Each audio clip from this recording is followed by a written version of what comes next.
Welcome to Sunday School, Ruth 1:16 and 17. And Ruth said, Entreat me not to leave thee, or to return from following after thee. For whither thou goest, I will go, and where thou lodgest, I will lodge. And thy people shall be my people, and thy God my God. Where thou diest will I die, and there will I be buried. The Lord do so to me, and more also, if aught but death part thee and me. In the times of the judges in Israel, a man named Elimelech was living in the town of Bethlehem in the tribe of Judah, about 6 miles south of Jerusalem. His wife's name was Naomi, and his 2 sons were Mahlon and Chilion. For some years the crops were poor and food was scarce in Judah, and Elimelech with his family went to live in the land of Moab, which was on the east of the Dead Sea, as Judah was on the west.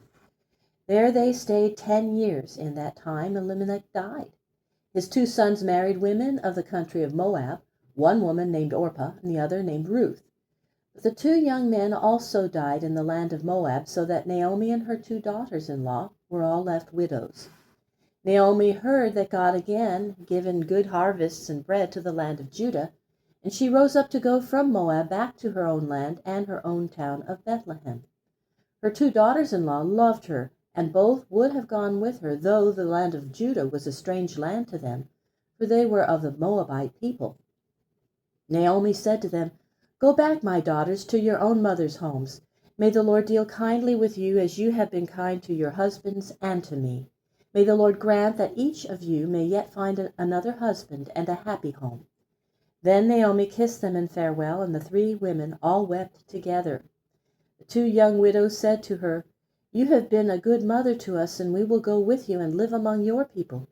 No, no, said Naomi, you are young and I am old. Go back and be happy among your own people.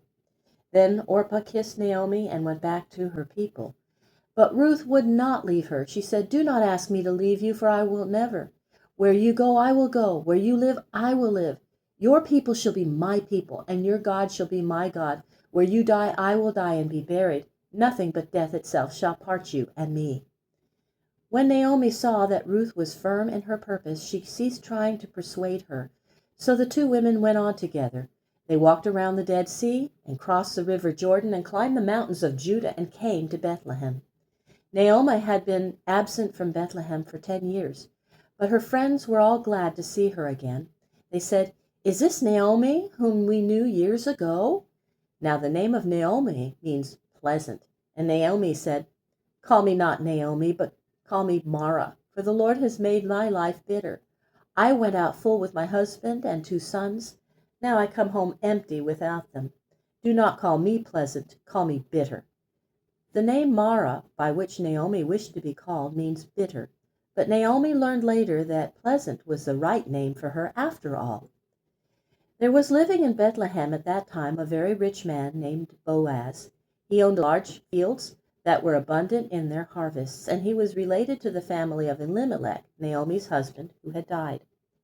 It was a custom in Israel when they reaped the grain not to gather all the stalks, but to leave some for the poor people who followed after the reapers with their sickles and gathered what was left. When Naomi and Ruth came to Bethlehem, it was the time of barley harvest, and Ruth went out into the fields to glean the grain which the reapers had left. It so happened that she was gleaning in the field that belonged to Boaz, this rich man.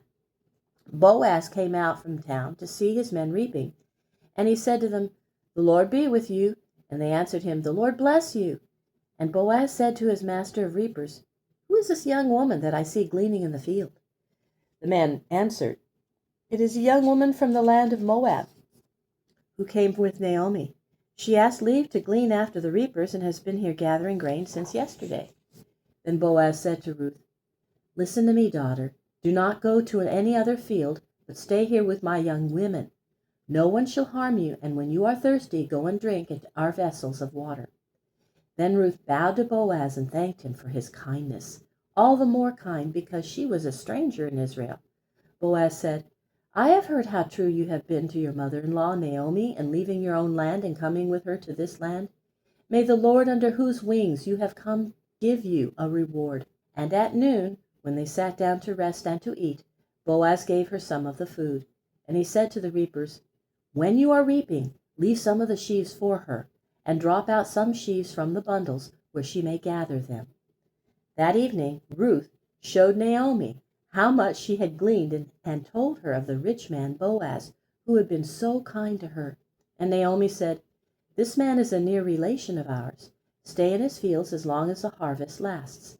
And so Ruth gleaned in the fields of Boaz until the harvest had been gathered. At the end of the harvest, Boaz held a feast on the threshing floor. And after the feast, by the advice of Naomi, Ruth went to him and said to him, "You are a near relation of my husband and of his father Elimelech. Now will you not do good to us for his sake?" And when Boaz saw Ruth, he loved her, and soon after this he took her as his wife. And Naomi and Ruth went to live in his home, so that Naomi's life was no more bitter, but pleasant. And Boaz and Ruth had a son, whom they named Obed. And later Obed had a son named Jesse. And Jesse was the father of David, the shepherd boy who became king. So Ruth, the young woman of Moab, who chose the people and the God of Israel, became the mother of kings.